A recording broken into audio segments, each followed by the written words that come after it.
Al chile. Mis amigos, soy Bebe Yamel.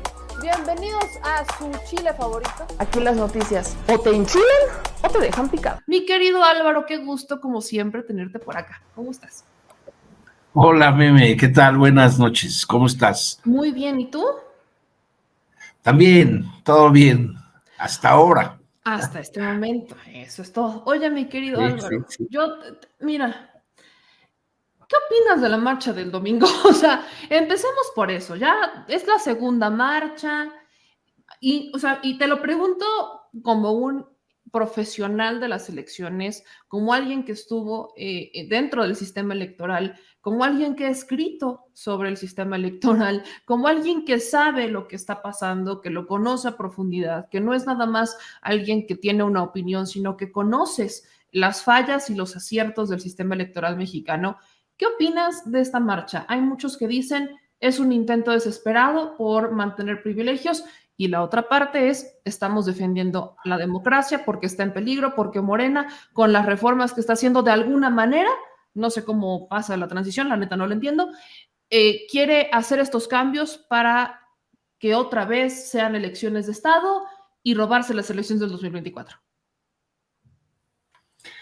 Bueno, es que son varias cosas y la primera de ellas sí habría que decirle a tu auditorio, a tu maravillosa audiencia, que es ya cada vez más grande, decirle que la propuesta de modernización política que propuso el titular del Ejecutivo Federal desde el año pasado, en el mes de abril, ha venido acompañada sobre todo de un rechazo por parte de quienes se construyeron a sí mismos como en los defensores de todas y cada una de las instituciones autónomas que ellos mismos fabricaron para que no se pudiese realmente hacer una administración pública eficaz, eficiente, y sí más una administración dispendiosa, que evidentemente era su destino la corrupción. Y en este caso, esta forma de administrar la cosa pública, que viene desde 1900, ya con una claridad desde 1989, pero que se inicia en el 1982, pues obviamente que en el 2023 que estamos, ha sido sobre todo un panorama que no es difícil de entender para el auditorio. Es un panorama en donde políticamente hay dos fuerzas que se sintieron las únicas para conducir los destinos del país. Y esto fue así hasta el 2018. Son dos fuerzas que es PRI y PAN, que supusieron que nunca habría una respuesta contraria, que no crecería un movimiento opositor, sobre todo porque ellos controlaban todas y cada una de las instancias de justicia y de legislación que existen en este país. Eran apoyos y reformas constitucionales y cambios a las leyes en más de un 90%. Eran casi por unanimidad todas las que se construyeron desde 1989. Y obviamente se creó una narrativa para ellos mismos en donde se autojustificaba todo. Era impensable que alguien pudiese romper ese monopolio, pero ese monopolio se rompió. Ese monopolio dejó de tener credibilidad para la mayoría de la población mexicana. Y entonces, a partir de 2018, tenemos un escenario completamente novedoso, novedoso en dos cosas que me parecería muy importante resaltar y reiterar al auditorio. El actual gobierno federal ha tratado de hacer posible que en la República Mexicana el fortalecimiento de la democracia sea a través de un equilibrio de poderes que integran a la República: el poder ejecutivo, el poder legislativo y el poder judicial. Es un poder ejecutivo que ha sido muy respetuoso de todo el acontecer legislativo y también igualmente del Poder Judicial. Pero sí ha sido un crítico, no ha dejado de ser un crítico para lo que desde el Poder Ejecutivo se considera negativo o simple y sencillamente oneroso, como ocurre en algunas cuestiones que tanto el Poder Judicial como el Legislativo siguen haciendo. Pero bueno, también es cierto que este escenario de 2018 a la fecha ha exhibido lo que en la narrativa anterior que dominó a la academia, que dominó las ciencias sociales, que dominó la visión política, jurídica, moral de este país, en donde solo había dos fuerzas y donde se decía estos eran las únicas fuerzas que iban a posibilitar el crecimiento de la sociedad mexicana. Bueno, pues entonces se llegó a la elección del 18, en donde se mostró que era una gran falsedad, que todo este aparato ideológico había sido construido con pilotes falsos.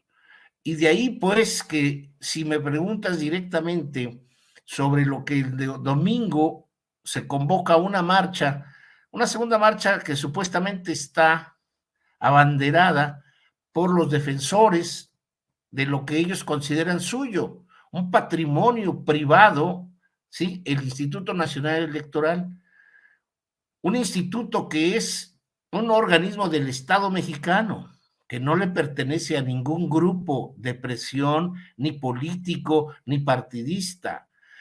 Es una simple institución que organiza elecciones.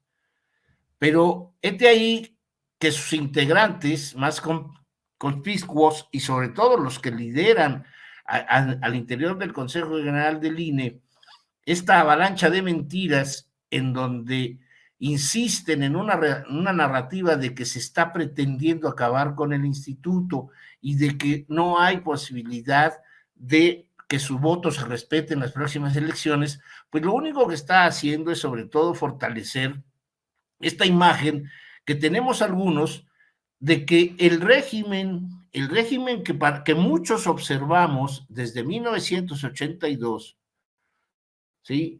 Y que culminó en el 2018, pues está en franco declive, está en crisis, y los estertores de la crisis y de su embalsamiento, pues son estas pequeñas marchas que han hecho, aunque consideran, gracias al Photoshop, que son muy grandes. La del domingo, Meme, va a ser, desde mi punto de vista, la marcha más tendiente al fracaso que se haya visto en muchos años. Es una marcha que solamente tiene ahora como bandera, y después de lo que vimos con García Luna, pues la reivindicación solamente de un aparato partidista criminal ligado al narcotráfico. Son dos fuerzas o tres fuerzas, dos y media fuerzas políticas, PRI, PAN y PRD, que las dirige un grupo de empresarios ligados precisamente al modelo, ¿sí?, neoliberal, impulsores de carreras políticas y periodísticas a modo, y que ahora pues se tienen que refugiar en una bandera supuestamente viable y al cual todos coincidimos, fortalecer la democracia mexicana. Sí, nada más que en este caso, quienes son los convocantes a ello están falseando la realidad, los hechos que están ocurriendo en México, jurídicos, políticos, sociales, económicos, ¿sí?, no son lo que ellos están mencionando.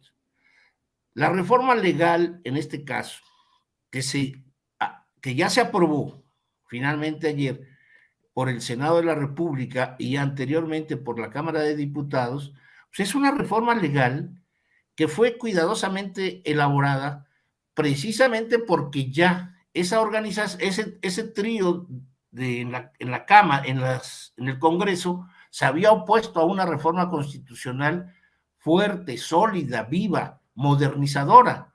No se logró, y entonces lo único que se apostó es marcar un nuevo rumbo legal para que el organismo electoral y el organismo el Tribunal Electoral pues tengan, ¿sí?, elementos necesarios para que enderecen en un buen sentido, de enderezar su camino, su ruta, que hasta ahora había estado desviándose en más de uno de los procesos electorales que hemos visto desde el 2018.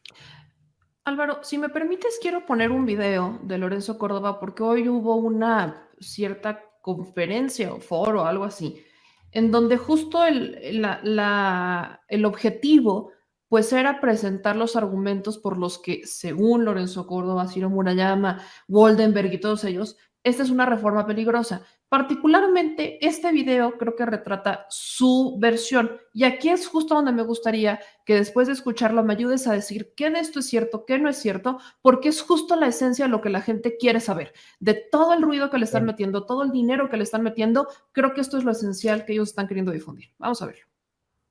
Este es probablemente el más grave. Este es la verdadera carga, digamos así, mortal que se le colocó a nuestro sistema electoral y que tiene que ver con la estructura del instituto. Hoy, datos nada más para que vean el efecto lesivo que tiene la reforma. Hoy el Servicio Profesional Electoral del Instituto cuenta con 2.571 funcionarios. Todos ellos entraron por concurso, todos ellos son evaluados permanentemente, todos ellos son sujetos a un programa de formación permanente. Bueno, la reforma desaparece el 84.6% de las plazas del servicio, por ciento de las plazas del Servicio Profesional Electoral. Más de 2.100 plazas, así, ¡pum!, desaparecen. Por cierto, también hay plazas administrativas que desaparecen. El total de plazas que la reforma electoral esfuma son casi 6.000. ¿Saben en un primer cálculo cuánto vamos a tener que pagar, cuánto va a tener que pagar el instituto por la liquidación de esas 6.000, casi 6.000 plazas? 3.500 millones de pesos. ¿Dónde está el ahorro que se buscó? Con la pérdida de las capacidades institucionales que supone la desaparición de esas plazas. Por eso quien diga que los únicos que nos vamos a quedar sin trabajo somos Ciro Murayama y un servidor, miente. Por cierto, no me quedo sin trabajo, vuelvo a la universidad. A quien le interese. Eso es lo que dice Lorenzo Córdoba. Vuelven a hablar sobre esta reducción. Aquí justo dejo la imagen puesta, porque dice que el SPEN prácticamente desaparece, se elimina el 85% de sus integrantes, 40% en las juntas locales y el 80% en las juntas distritales. Se coloca al INE en condición de incapacidad operativa para garantizar elecciones. Las contrataciones temporales no permanentes impiden garantizar la independencia, profesionalismo y solvencia técnica, y la regulación de las relaciones laborales se separa del estatuto y se integra al apartado B del artículo 124 constitucional del régimen burocrático. Oficinas centrales, hoy hay 413, con la reforma desaparecen. Las juntas locales, 358, con la reforma quedarían 96. Juntas distritales, hoy hay 1.800, con la reforma quedarían 300. En total hay 2.571, con la reforma quedarían 396 y hablan de un recorte de 2.175 plazas. ¿Qué pasa con esto, Álvaro?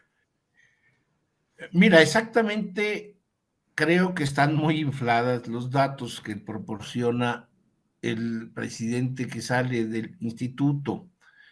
A mí me gustaría, en todo caso, también que se revisara lo que opina la Contraloría Interna. La Contraloría Interna no sostiene este recorte desmedido que supuestamente se está haciendo. En el fondo de la propuesta de reducción en los consejos locales y distritales, el fondo es solamente quitar a un vocal de cada una de las juntas distritales, unos que no son permanentes. Si en este caso me gustaría que nos hubiera dicho de cuánto personal que va a estar fuera en los próximos meses, los próximos 5 meses, lleva sin trabajar en el último año o en los últimos 2 años. Yo te puedo apostar que más del 50 o 60% de ese personal de juntas distritales y juntas locales no trabaja desde hace 2 años, porque no ha habido elecciones en las entidades federativas en donde estas se realizan. Y las últimas fueron en el 21, las próximas serán en el 24, pero llevan, después del 21, llevan sin hacer nada muchas de las 32 entidades federativas, de los 300 distritos electorales. Entonces, cuando se presenta con esta amargura, con esta mezquindad informativa, los números, pues puede convencer a quien no esté inmiscuido en las tareas de organización de elecciones en México.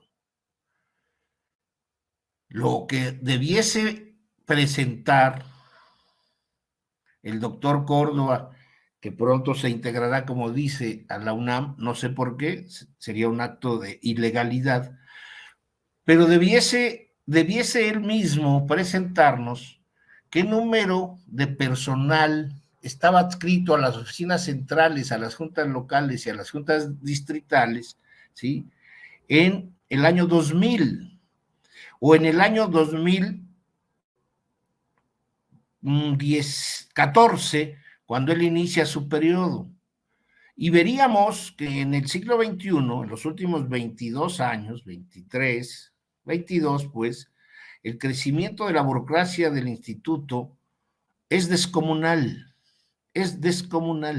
y las tareas son las mismas. Las elecciones federales del año 2000 y ahora las elecciones de 2024, lo único que ha crecido es la población, es la población que vota, y esta se organiza y de manera respetuosa va a las casillas electorales a emitir su sufragio. No es la gran ciencia ni la gran técnica preparar a personal que reciba a 90 o 100 millones de habitantes en toda la República para votar. Y no es gran ciencia contarlos. Se contaron los votos en la sociedad mexicana analfabeta de los años 20 del siglo pasado. Y se siguen contando los votos igual. La resistencia al voto electrónico, por ejemplo, es de ellos. Pero bueno, yo creo que se abusa de los números, y los números, de acuerdo con la sociología y la ciencia política, los números pueden ser utilizados para beneficio o perjuicio de quien los pueda entender y de alguna u otra manera presentarlos para que favorezca a quien quiere ser beneficiado. Y en este caso, este señor quiere ser beneficiado presentándolo como la gran tragedia. No es tragedia. Si lo que se quiere es que el Estado mexicano sea austero en la administración y en los organismos institucionales a los cuales tiene la obligación de cuidar, pues entonces bienvenida la austeridad. Pero no puede seguir un instituto apoyando carreras académicas falsas, publicándole libros a los amigos, convocando a foros con los amigos que tienen impresionado y siguen impresionados porque escriben en el Universal o en Reforma o en el Financiero o en Milenio, y que son los amigos de toda la vida, son los amigos beneficiados que en los últimos 3 años han estado dentro del Instituto Nacional Electoral y beneficiados dentro del Instituto Nacional Electoral, con muchos apoyos a proyectos y a libros, y que son obviamente los que lo protegen y obviamente son los que van a seguir insistiendo. A lo que yo creo que no van a convencer es a una sociedad que es así, cada vez es más crítica, tiene menos capacidades para el engaño y hace reflexiones que estos señores consideran que no pueden hacer. Oye, El INE Álvaro, o los salientes consejeros, que no son dos, ya ves, en su mezquindad se olvida de que van a ser otros 4, se olvida de Roberto y se olvida de Adriana, como si los únicos responsables y meritorios son él y el señor Murayama. Entonces, creo que está dislocado, creo que es un protagonismo inútil, es un protagonismo que ya no viene a cuento, es un protagonismo que solamente exhibe las ruindades de un modelo electoral mexicano al que hay que eliminar, hay que acabar y que hay que pasar por encima de él. Álvaro, ahorita mencionaste el año 2000 y estoy leyendo algunos comentarios de la gente que justo nos dicen y los quiero rescatar porque, por ejemplo, dice Rocío, yo trabajé en el INE como CAE en Veracruz, pues resulta que los consejeros en ese entonces, creo 2012, ganaban algo así como 20,000 morlacos, aparte les pagaban seguro de vida, nutriólogo y no recuerdo. Y luego Joel dice, prof. Álvaro, entré por concurso al IFE cuando se reforma y sacude. Quedaron los recomendados y a los demás para afuera y nadie dijo nada. Eso me hace preguntarte, ¿en qué momento cambió? Porque hay muchos argumentos que hoy leía dicen, es que estamos regresando al pasado. Hay unos que se van a algo que yo considero completamente absurdo, que es, no, que estamos regresando a cuando el instituto no existía y lo manejaba la Secretaría de Gobernación o estaba por Consejo Electoral. Creo que es regresarse demasiado, pero creo que hay un inter en donde hay un cierto regreso a donde las cosas no estaban tan salidas de control en el instituto. Y yo quisiera preguntarte cuándo cambió todo, en qué momento, cuándo se dio alguna reforma, en qué momento el INE, o si desde el principio, desde la creación del instituto, se fue pensando para que llegara a usar la bandera de autónomo como una bandera para tener un poder propio y convertirse en un monstruo de las 1000 cabezas. Mira, bebé, el Instituto Federal Electoral, ¿sí? El preámbulo de lo que es el Instituto Nacional Electoral, fue creado, ¿sí?, por la presión de un partido político, Acción Nacional. El Partido Acción Nacional en 1988, ¿sí?, decide apoyar el fraude electoral que llevó a la presidencia a Carlos Salinas de Gortari a cambio de que el aparato electoral del Estado mexicano pasara poco a poco y de manera gradual a manos de los panistas. Por eso los panistas son tan violentos en esto. Lo dijo Fox en un Twitter hace 2 días, 2 o 3 días. No nos quitarán el INE. El INE es nuestro. Y es cierto, el INE se hizo para que el Partido Acción Nacional, ¿sí?, legitimara desde el Congreso todas y cada una de las decisiones y reformas propuestas por el gobierno de Carlos Salinas de Gortari, desde 1989. Cuando se crea el Instituto Federal Electoral es precisamente, ojo, coincide, en 1990. Y en 1990 empieza a ser tomado poco a poco, de manera muy como una trayectoria de hormiga, el instituto por parte de los panistas. Y los panistas, ¿sí?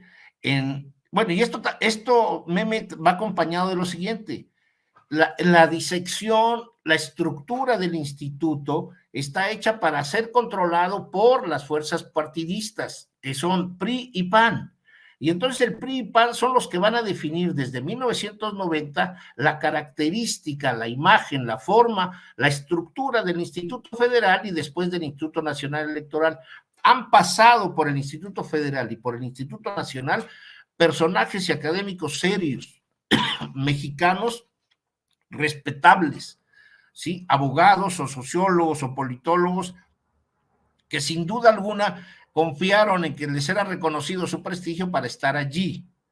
No lo dudo, pero si recordamos cómo se integra en 1996 el Consejo General, ¿sí?, que encabezó José Woldenberg durante 7 años, hasta el 2003, ¿sí?, en donde estaban sobre todo panistas y priistas en el Consejo, y luego 2003 en adelante con el control básico de los panistas o de los políticos ligados al Bester Gordillo, que fue un organismo del Bester Gordillo, ¿sí?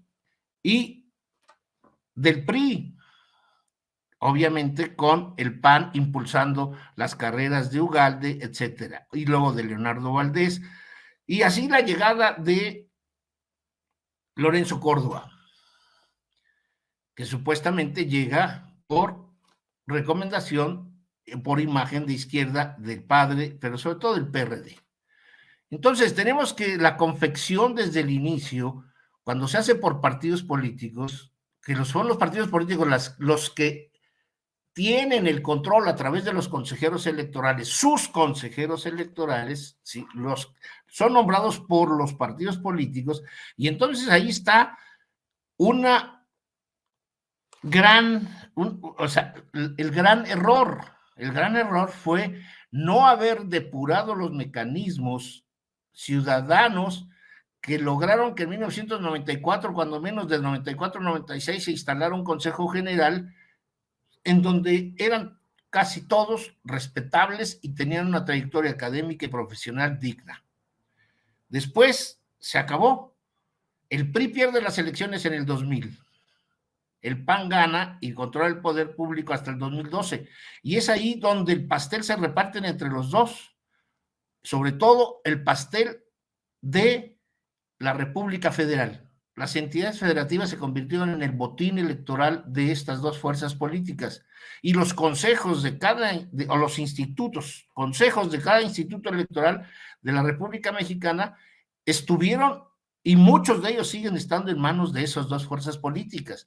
Por eso les molesta enormemente que con la reforma legal se reduzca el número de integrantes, porque muchos de ellos son militantes de partidos políticos, y ya no militantes, porque ya no tienen militantes ni el PRI ni el PAN, son burócratas que están ligados a bolsas de trabajo, que son las bolsas de trabajo que proporciona la estructura electoral mexicana. La estructura electoral mexicana, entonces, en conclusión, es una estructura electoral viciada, corrompida desde su fundación, y que hoy debe estar ya en el proceso de cambio y transformación que lleve a una depuración total a ese organismo electoral. Álvaro, dicho eso, debo preguntarte esto. Con los recortes, es más, sabemos que con la reforma va a haber una serie de recortes. Se dijo, ese era desde el inicio. Los recortes que están planeados en la reforma, no los que están diciendo Lorenzo y todos ellos, porque lo platicábamos la vez pasada, ellos hablan de un escenario de recortar a los que menos ganan incluso. Entonces, esos recortes, ¿quién los decide? ¿Los decide la propia reforma o están en manos de Lorenzo Córdoba o del Consejo del INE? No, los decide la reforma. Sí señala que se tiene que reducir, ¿sí?, el número de vocales, y también se tiene que reducir el número de direcciones del Instituto Nacional. Se tiene que agregar una serie de direcciones generales, y en el caso de los distritales y consejos locales se reduce su número de vocales, y en casi todos es uno. Yo no sé de dónde sacan las cifras de 2,000 y 3,000, es una locura. No, son 200 o 300, y que finalmente estos, repito, la mayoría de ellos no han estado trabajando en 2 años, ¿sí? Tan simple como eso. A todo el mundo le gustaría estar trabajando en un instituto en donde de 3 años trabaja nada más 9 meses. Esto es obvio, por eso no quieren salir tampoco. Y recordemos, lo dijo la UIF, la Unidad de Investigación Financiera de la Secretaría de Hacienda, hay más de 400 funcionarios del Instituto Nacional Electoral que ganan más que el presidente de la República. Esto no se puede aceptar, y menos de un grupo de corifeos que defienden a la Constitución, pero no quieren que se les aplique. Esto es algo de risa. Entonces, no es cierto, pues, que la reducción no pueda hacerse internamente. también se puede hacer de manera interna. No han querido hacer, no le han hecho caso a la Contraloría Interna, al organismo de control interno, no le han hecho caso en cada uno de sus comentarios críticos que hace cada año, no le hacen caso. No le hacen caso. ¿Por qué? Porque la Junta General la controla el presidente del Consejo y el secretario ejecutivo, que ahora esperemos que con la reforma salga. Entonces, yo creo que hay un proceso de sanación que está provocando problemas menores. Yo siento que son problemas menores, que son, repito, son las consecuencias naturales de un régimen que en el plano electoral se ensañó con la corrupción, defraudó consistentemente en todos los procesos, no adecuó la vida pública democrática de una manera tranquila, de una manera que no fuese tan onerosa. Se trata de un proceso, Meme, y tú misma lo sabes, se trata solo de organizar elecciones, no de hacerse millonarios en los puestos del instituto. No es posible que no entiendan que solamente deben organizar y bien un proceso electoral. Contar votos es lo único, ¿sí? Registrar candidatos, reconocer cuando los partidos no cumplen y sancionarlos, fiscalizar los gastos. Son tareas muy simples en la materia política. No son complejas ni de ninguna manera. Alta tecnología, no. Se necesita más, mucho sentido común y muchas ganas de hacer las cosas bien. Eso es todo. Ahora, Álvaro, hay un tema, yo no sé si tú lo conocías, pero aprovechando que estás acá, necesito que me ayudes a definirlo un poco. Hace una semana, fue la semana pasada, cuando nos enteramos que el INE le renta nuestros datos o le presta un servicio a los bancos, donde los bancos le pagan al Instituto Nacional Electoral por cada consulta que hacen para verificar los datos de nuestra credencial para votar. Eso a muchos ciudadanos nos indignó porque es algo que yo no conocía, yo no tenía idea que el instituto por prestar este servicio recibía un recurso. Le preguntamos a la consejera Zavala, que fuimos a la Cámara de Diputados, fue un foro también del voto migrante, se lo preguntamos y ella nos respondió lo siguiente: quiero que tú me ayudes a avalar si esto es cierto o no, porque yo me puse a buscar los documentos y los convenios con los bancos y en ninguno de los convenios dice que va el INE a recibir dinero por esto. No dice ni siquiera cuánto. Pero es más, la consejera Zavala da el argumento que esto se lleva a un fideicomiso y que por ese fideicomiso ellos ya no están solicitando un recurso al INE. Y escucha esto y ahorita quiero que tú me des tu opinión de esto. Que están cuestionando al Instituto Nacional Electoral por este ingreso que reciben a raíz de las consultas que hacen los bancos de nuestros datos personales con el INE. ¿Del ingreso que reciben de qué? El ingreso que recibe el instituto, que meten a un fideicomiso por las consultas que hacen los bancos de la credencial de elector. A ver, ese es un servicio que prestamos como institución y que se hace un convenio para poder auxiliar a los bancos a la identificación segura de las personas. Y con ese servicio que prestamos, que son ingresos absolutamente permitidos por la ley, nada que satanizar, porque todo es público, transparente, revisado por la Auditoría Superior siempre, eso se incorpora a los fideicomisos para la mejora de nuestros módulos de atención ciudadana. Así que brindamos un servicio como institución del Estado mexicano, generamos un recurso para tener una mejora en el servicio que les damos a la ciudadanía.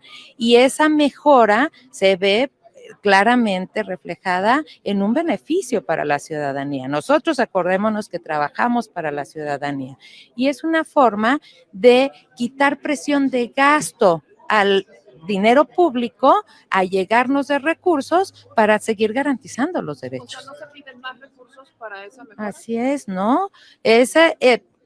sin ese recurso, pues lo que invertimos con ese recurso lo tendríamos que pedir si no lo tuviéramos. Entonces lo que hacemos es liberar tensión de gasto a lo público, a llegarnos de estos servicios que prestamos, pero regresarlo en beneficio a la ciudadanía. ¿Con el plan B está en riesgo? Bueno, hay un gran tema. El plan B sugiere que nosotros dejemos de rentar inmuebles y los módulos de atención ciudadana los coloquemos en oficinas públicas. Ese modelo ya lo pasó el IFE. Y ese modelo no resultó funcional justamente porque no podemos depender de ninguna autoridad para prestar este servicio tan importante como es la credencialización. Lo que tenemos que tener es esa autonomía para nosotros, todos los horarios, nadie nos interfiere, pero además ahí resguardamos las credenciales. Todas las credenciales llegan a los módulos y las personas van a recibirlas ahí.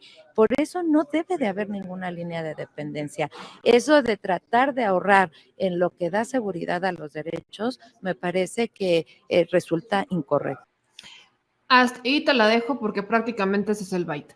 ¿Qué de esto en tu experiencia es cierto? ¿Está bien el tema del fideicomiso? Y sobre todo que dice la consejera, no se piden recursos porque ya está el fideicomiso para mejorar el servicio que se da en los módulos. Bueno, en primer lugar, hay que señalar que el presupuesto que solicita el instituto cada año, ¿sí?, al Congreso y que envía el Ejecutivo, se integra también con un presupuesto que va dedicado a los módulos de atención ciudadana. Ahora, por primera vez, yo desconocía que se cobraba por un servicio que se presta a los bancos y que ese dinero que se paga va también para resguardar a los módulos de atención ciudadana, ¿sí? O sea, tienen doble presupuesto. Y tercero, lo que me da mucha impresión es saber que el instituto tiene fideicomisos. Hay varios fideicomisos, como ya sabíamos, ¿sí? Y la unidad de investigación financiera ya se lo señaló y es uno de los reclamos más fuertes. No debiesen estar haciendo fideicomisos, sobre todo organismos que dependen del dinero público. Y esos fideicomisos son creados como si fuese una instancia administrativa privada. Esto yo creo que eso es lo que tampoco procede. No sé cuánto puedan devengar por ello, por ese servicio, pero lo que sí sé, por ejemplo, Meme, es de que el padrón electoral, por ejemplo, el listado nominal que el Instituto Nacional Electoral fabrica en la dirección del padrón electoral, se vende cuando hay elección local, son las entidades federativas las que pagan. Hay un costo por el listado nominal de cada entidad federativa. O sea, el INE le dice al Instituto Electoral de Estado de México, aquí está tu listado y es tanta cantidad de millones de pesos y hay que pagarlo, ¿sí? Entonces son recursos que uno siempre queda en shock porque dice, bueno, finalmente el padrón se construye con la ciudadanía nacional, no se partidiza ni se particulariza de nada. No entiendo por qué el INE tendría que estar cobrando siempre los listados nominales de las entidades federativas, de los institutos, o sea, los que se les proporciona. Luego, la fuga de información, Meme, es una fuga que se viene considerando desde hace 30 años en el instituto. Y yo creo que esto es precisamente porque el instituto fue ocupado por mentalidad neoliberal privatizadora y quisieron sacar raja de todo. El listado nominal a veces se ha conocido por la prensa que se vendía en Tepito a organismos empresariales que podían tener todos los datos de todos los ciudadanos para después ofertar. Cualquier mexicano puede ejemplificar de que le llegan a su teléfono celular o a su correo electrónico o a su domicilio cartas de empresas privadas, comerciales, para venderles algo. ¿De dónde sacaron los datos? Pues son del listado nominal que tiene el Instituto Nacional Electoral. cosa que debiese hacerse también una buena investigación sobre el particular. Quedé impresionada con eso de que venden el listado a los estados. Pues con razón, a cada rato andamos haciendo negocio. ¿Es legal eso, Álvaro? O sea, ¿o es parte de esos vicios que existen en la ley? Son los vicios. Eso yo no sé de dónde nació, qué consejo lo hizo, pero te puedo apostar que fue en este inter de los panistas y priistas en el manejo del consejo, ¿sí? Consideraron que el instituto era suyo y que había que sacar provecho de todo, de todo. Entonces, es en algunos procesos que tienen internos, ¿sí? Con seguridad, completamente abusivos y legales. Me impresiona mucho. Se requiere meter manos seriamente a esa institución. Ahí tú mencionabas Si no es ahora, tiene que ser en algún momento. Ajá. Pero mencionabas Sí, al órgano sí, interno de ser. control. Creo que Lorenzo Córdoba particularmente, y lo leí en algunas notas, y sobre todo con los representantes de Morena lo han dicho mucho, pero no sé qué tan cierto sea. El Consejo del INE tiene broncas con el órgano interno de control. Parece que el órgano interno de control está haciendo su trabajo y eso obviamente no gusta al Consejo. ¿Esto es cierto? Sí, sí, sí. El órgano interno ha denunciado, por ejemplo, la renta, el pago de inmuebles costosísimos. El órgano de control detuvo la construcción de edificios nuevos que intentó hacer Lorenzo Córdoba en los años pasados. El órgano de control le ha señalado una y otra vez al Consejo General que hay abuso en determinadas partidas, sobre todo de viajes, etcétera. Entonces, debiese ser atendida las recomendaciones de este órgano. No es atendido por lo que se ve y por lo que se escucha y por lo que obviamente se transparenta del propio instituto. Por último, para cerrar el tema del plan B y de la marcha y de todo esto, Álvaro, en tu experiencia como experto profesional, ¿el plan B pone en riesgo a la democracia con la austeridad que se busca implementar? ¿Se pone en riesgo el proceso electoral y de alguna manera pudiera terminar el instituto en manos del Estado para robarse las elecciones? No, es una verdadera estupidez decir que el gobierno, porque hay que hacer la diferencia, el Estado mexicano es una cosa y el gobierno de la República otro, y que el gobierno de la República se quiere robar las elecciones y que quiere otra vez hacer o construirse como un partido de Estado, es una verdadera tontería, y no entender lo que está ocurriendo, no entender, por ejemplo, las enmiendas constitucionales que se hicieron sobre todo para la revocación de mandato o para el fortalecimiento de la democracia participativa, no entender que la propuesta de reforma se hizo ante los órganos legislativos y todo el mundo pudo discutirla, cosa que nunca se había hecho en la historia. Por eso, una reforma mínima a la legislación que solo atiende a la reducción para manejarse de mejor manera y de manera austera al instituto, a sus órganos locales y distritales, ¿sí? Es una reforma que tiene que ser aplaudida y que estoy seguro de veras, que el Poder Judicial no va a decir nada al respecto. La va a aprobar, va a dejarla pasar. Es una reforma que no hace daño, al contrario, es una reforma mínima que se requiere para que en el 2024, ¿sí? Una vez que se obtenga la mayoría absoluta, se haga la reforma necesaria a nivel constitucional.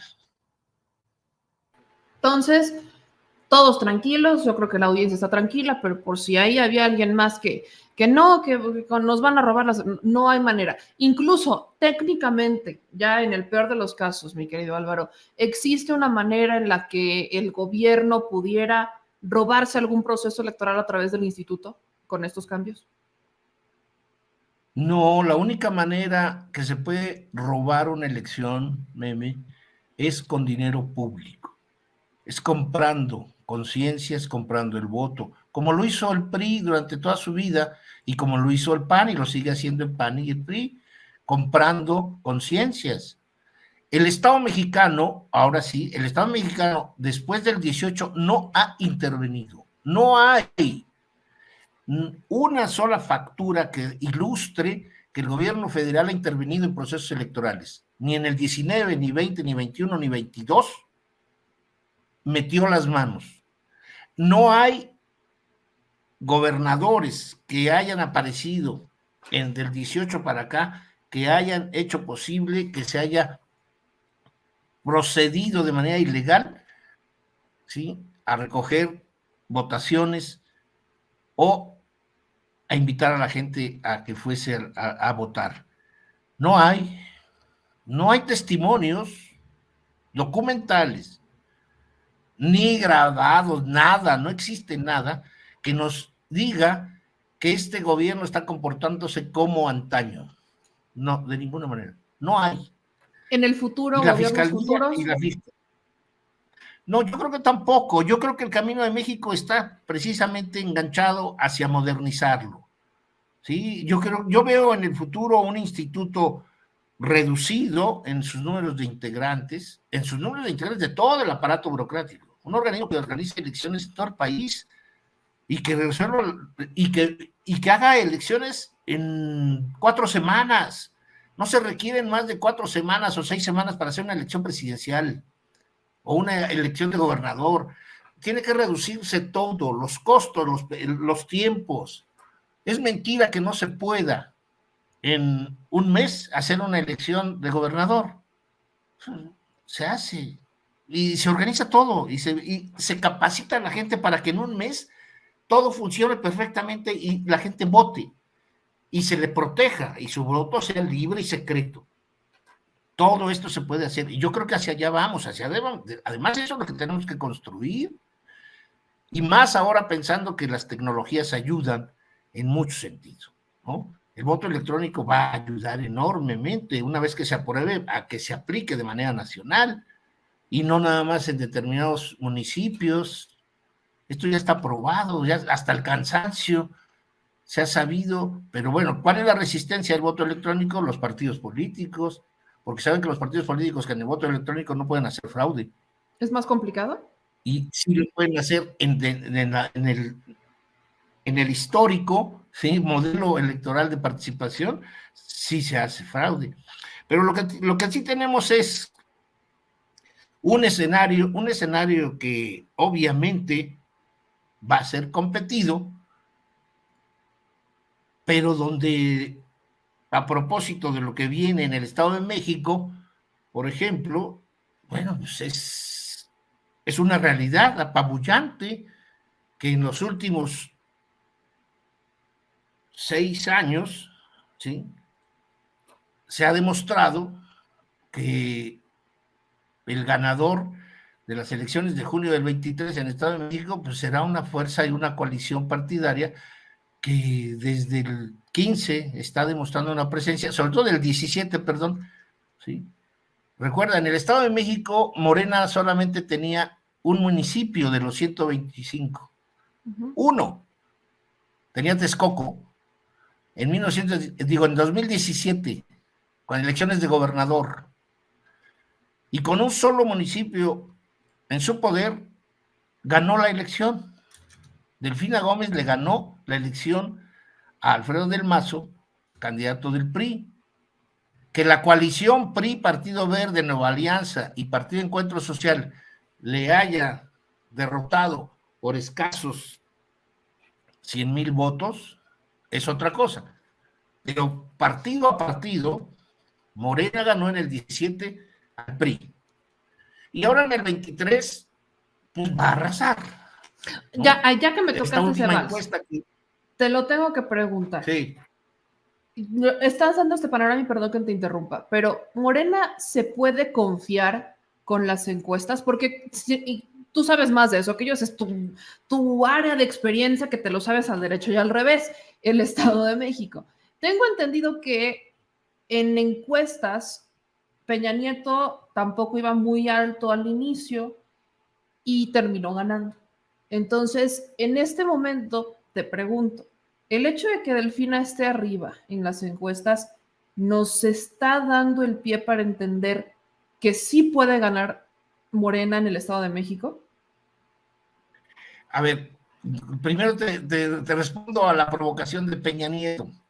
Peña Nieto en el 2005 gana la elección por dos cosas. Una, corrompen a la oposición más importante en el Estado de México, que se llamaba Partido Acción Nacional. Ok. Compran 11 diputados de los 21 que había ganado en el 2000. Sí, para el 2003 el PRI volvía otra vez a ganar todo en el Congreso, gracias a que 11 panistas se pasaron del lado suyo. Se descompuso el Partido Acción Nacional entre 2000 y 2005 en el Estado de México de la manera más espectacular. La corrupción. Compraron a todos. Y el poder político y empresarial del Estado de México le permitía hacer eso y más. Y los panistas cedieron la plaza a cambio de el enriquecimiento de sus bolsas. Eso fue todo, tan fácil para entenderlo. Prefirieron la bolsa a ponerse la corona de triunfo en el Estado de México los panistas. Y hoy están pagando las consecuencias desde el 2003-2005. ¿Sí? Se vinieron a menos, se dividieron terriblemente. Entonces, para el 2005, el grupo político del Estado de México, conocido más familiarmente como Grupo Atlacomulco, se rehace, ¿sí? Logra superar un poco la muerte de Carlos Hank, pero finalmente tiene personajes como Arturo Montiel, como Emilio Choifet, etcétera, y que apoyan al niño consentido, que es Enrique Peña. Entonces, van como trabuco a las elecciones del 2005, no tenían rival de izquierda, porque precisamente la habían hecho ya a un lado, porque los perredistas también igualmente fueron funcionales al modelo de corrupción. Les dieron gasolineras en el oriente del estado, etcétera, etcétera. Es un proceso terrible, pero políticamente ahí se dio. Entonces Peña sí aparecía como ganador en las encuestas desde el principio hasta el final del proceso, ¿sí? Pero tenía el control el PRI del Congreso y de la mayoría de los ayuntamientos. En el 17, aquí es la circunstancia totalmente diferente. Daban por muerto que no había ya una organización. Morena acababa de nacer en el 2014.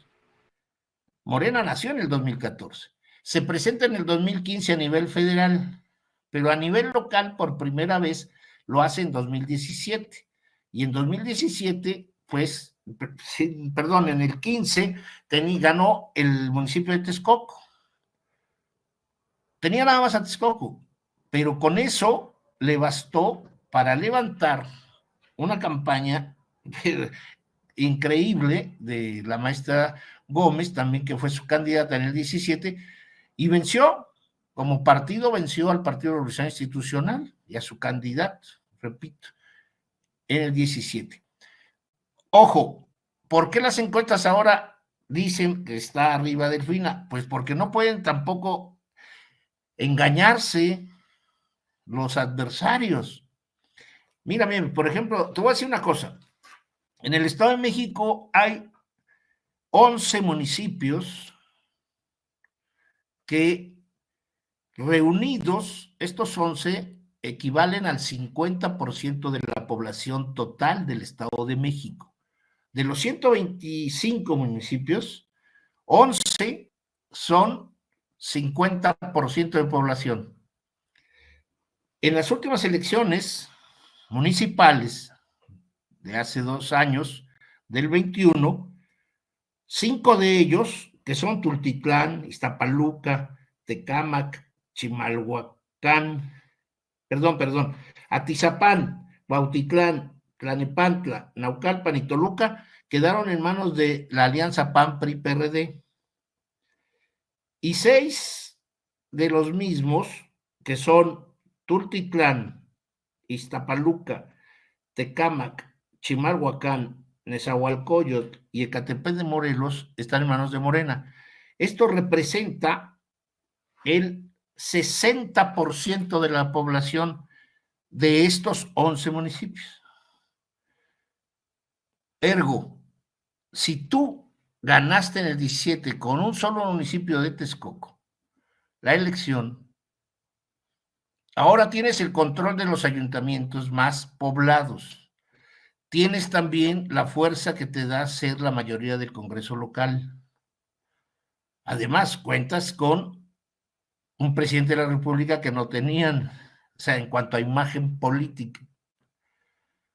Esta elección del 2023 es una elección que yo diría de las que son competidas, pero fácil de prever su destino, su final. El final es previsible completamente. ¿Cómo ves a la candidata del PRI, del PAN, del PRD, Alejandra del Moral, que es la primera candidata mujer que presentan en el Estado de México por parte del PRI? Creo que no han tenido otra candidata. No, es de Cuautitlán Izcalli.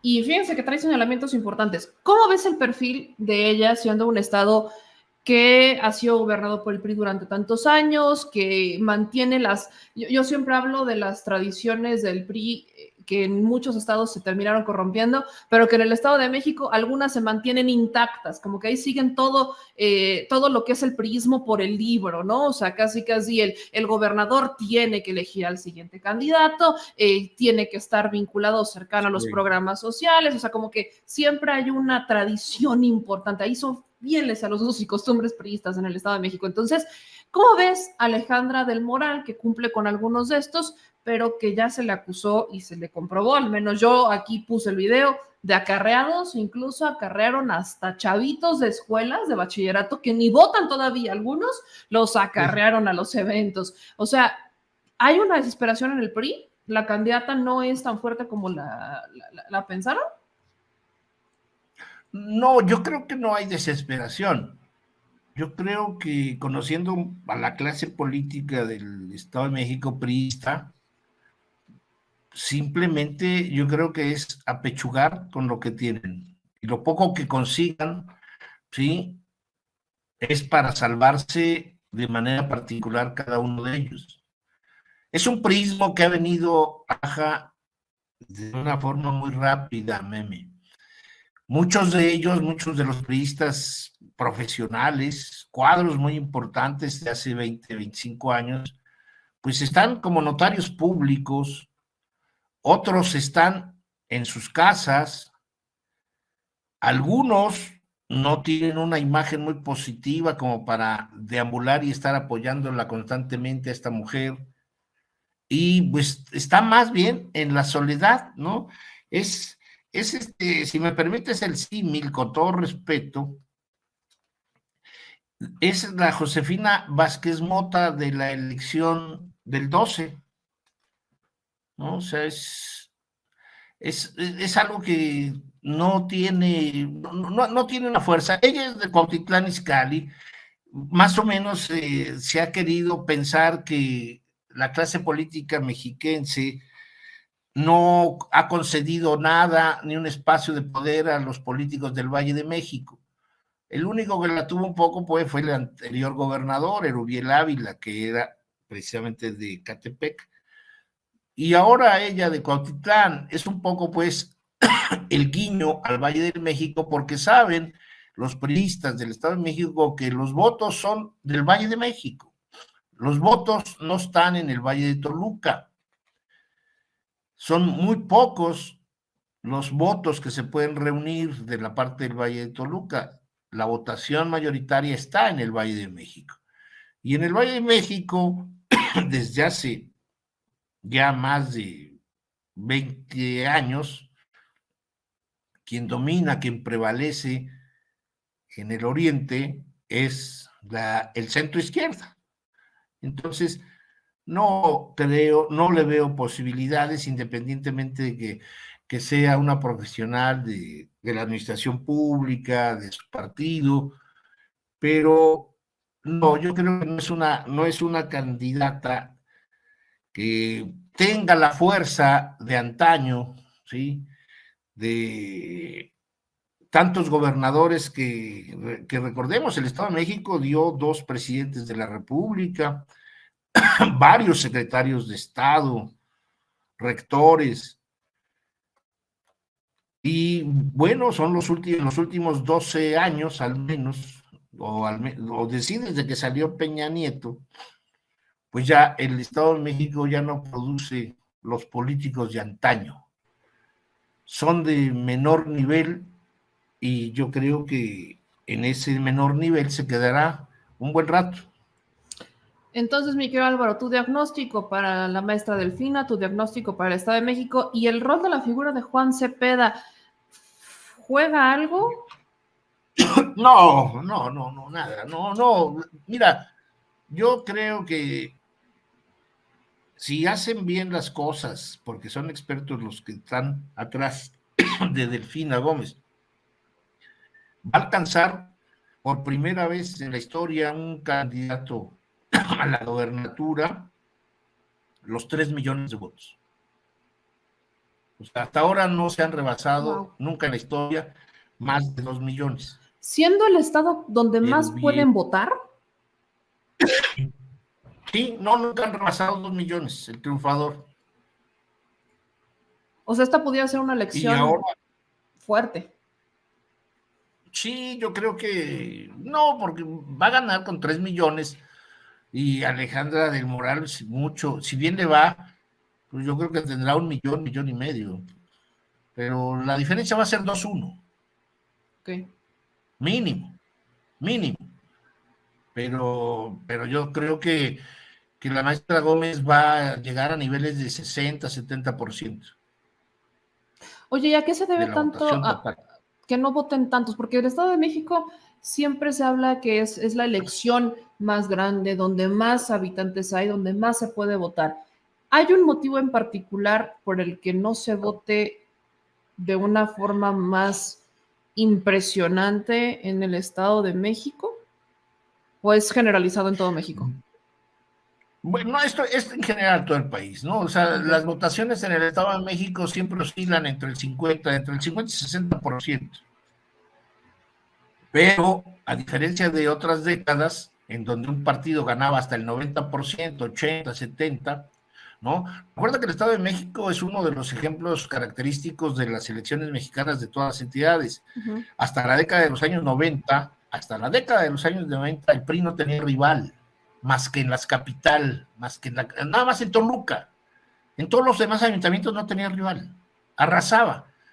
En los años 90, o a partir de los años de los 90, el Partido de Acción Nacional se fijó en Naucalpan, Tlalnepantla, por ejemplo, y la izquierda hizo campaña sobre todo en el oriente, Nezahualcóyotl, en fin, las zonas marginadas, las zonas más pobres. Pero antes de eso no había rival, y creo que el único responsable de que se haya deteriorado como se ha deteriorado el Partido Revolucionario Institucional hoy día, es el propio PRI. Es el propio PRI. En el caso del Estado de México, por ejemplo, Alejandro Moreno, el presidente nacional del PRI, no tiene nada que ver, no tiene nada que hacer. Alejandra del Moral es designación de Alfredo del Mazo Maza y de la clase política mexiquense. Ahí sí, nadie les puede objetar que ellos hayan decidido quién era la candidata. Pero salió de un grupo en donde lo más relevante era ella y Ernesto Nemer. Todos los demás están fuera de la jugada. Son funcionarios y muchos expriistas que ahora son, repito, notarios, pues ya no hacen vida partidaria. Y esto ha afectado terriblemente no solamente esto, sino que también obviamente la desigualdad, el olvido, los feminicidios, etcétera, etcétera, ¿no? Claro. Ahora, Pues mi querido, tú dime, mi querido Álvaro, esta es tu casa. Tú dime. no, gracias, meme. No, lo que pasa es de que hay muchas cosas en el Estado de México que son afrentas y que la sociedad llega en un momento y se las cobra. O sea, es natural. Sociológicamente es natural. Hay un cambio de sociedad, hay un cambio de visión. Lo que puede ser aparentemente un caos en determinado momento no es más que una nueva ruta que escoge la sociedad. Y la sociedad del Oriente del Estado de México decidió desde hace 2 décadas no ser priista ni panista. Eso sí, ya no les dan votos más que mínimamente. ¿Sí? El PAN orgullosamente se quedó en un cinturón cercano a la Ciudad de México, ¿no? Naucalpan, Tlalnepantla, Cuautitlán y Atizapán, se conformaron con eso. El PAN no hace campaña electoral en el sur. O sea, para ellos ir a hacer campaña a Tejupilco es una locura porque no hay recursos. Hay muchos municipios, de los 125, hay más de 40 municipios que no tienen un presupuesto digno. Son presupuestos muy magros, entonces donde los políticos no quieren hacer política. Son ayuntamientos que se reordenan gracias a la cooperación y al apoyo que le da la política pública estatal. Entonces hay muchas carencias, hay muchas desigualdades, pero también hay muchas facturas que se tienen que cobrar, ¿no? A un par de partidos que se olvidó de ellos y que ahora los busca cuando nunca les hizo ver algo positivo, ¿sí? O sea, la gente de Naucalpan, pues desencantada con el PAN, desencantada con el PRI, hizo que Morena ganara hace 3 años. Luego perdió Morena, pero bueno, finalmente es un ejemplo de cómo está la población del Estado de México, ¿no? Cambiando y manifestando una inconformidad. Recuerda que en 2018 Atlacomulco lo ganó Morena. Uh-huh. ¿Sí? Lo recuperó en el 21 el PRI, pero ya Atlacomulco no es ese ayuntamiento que enarbolaba el priismo, sobre todo porque era el históricamente, ¿no?, medallón visible de triunfo y de desarrollo. Bueno, cuando se hace notar que, por ejemplo, Metepec y Atlacomulco son dos que reciben durante décadas más del 30 o hasta el 50-60% del producto estatal, cuando son los menos poblados, ¿no? Y tenemos en el Valle de México a 11 ayuntamientos, 9 ayuntamientos que tienen enormes poblaciones y no les dan más que 10% de lo que dan a Metepec y a Atlacomulco durante muchas décadas, pues esto obviamente que tiene que cobrarse la factura. Son poblaciones que no se olvidan de la ausencia de agua, de la ausencia de lotificación urbana, de la ausencia de luz. O sea, Valle de Chalco, por ejemplo, ¿no?, es un ayuntamiento que está ligado tremendamente a Morena. Y son millones de habitantes.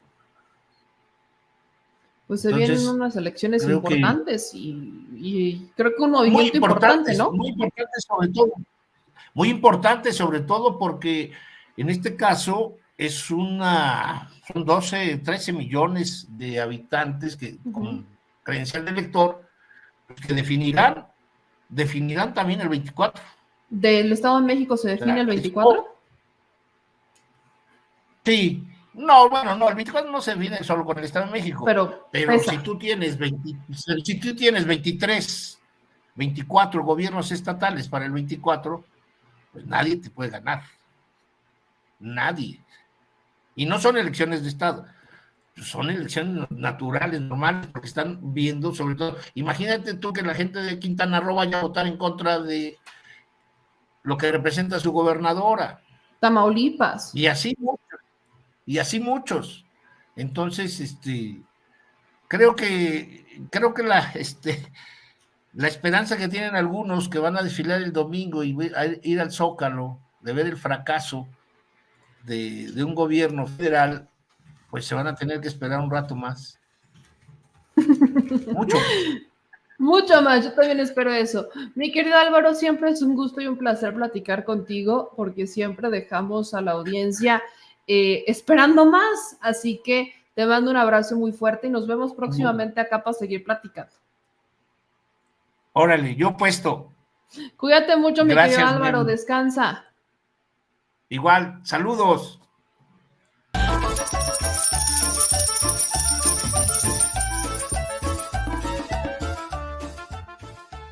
Al Chile. Recuerda que una forma de apoyar nuestro proyecto e impulsarnos a generar más y mejor contenido es a través de los superchats en nuestras transmisiones en vivo. Solo tienes que dirigirte al recuadro donde escribes mensajes, darle clic al símbolo de moneda, colocar los datos de tu tarjeta bancaria, el monto a donar y de forma inmediata se verá reflejado en un recuadro de color con el mensaje de tu preferencia. Otra manera, por si no nos alcanzas a ver en vivo, es ir a la descripción de nuestro video de YouTube, darle clic a la liga de PayPal y repetir el proceso como en los superchats. Ese recurso llegará directo a nuestra cuenta bancaria. En Facebook también puedes apoyarnos de forma mensual. En el inicio de nuestra página encontrarás el botón Quiero colaborar. Ahí podrás adquirir una membresía que nos impulsará a seguir combatiendo la infodemia desde esta plataforma. Y si eres de los que no confía en la tecnología, puedes hacer un depósito o transferencia a nuestro número de tarjeta Banamex, desde cualquier establecimiento, banco y hasta tu aplicación móvil. Anótalo, el número es 4766-8415-9203-0897. Recuerda, esto es completamente voluntario. Y es una forma de apoyar e involucrarte más con este proyecto independiente. Hazlo tuyo y comparte.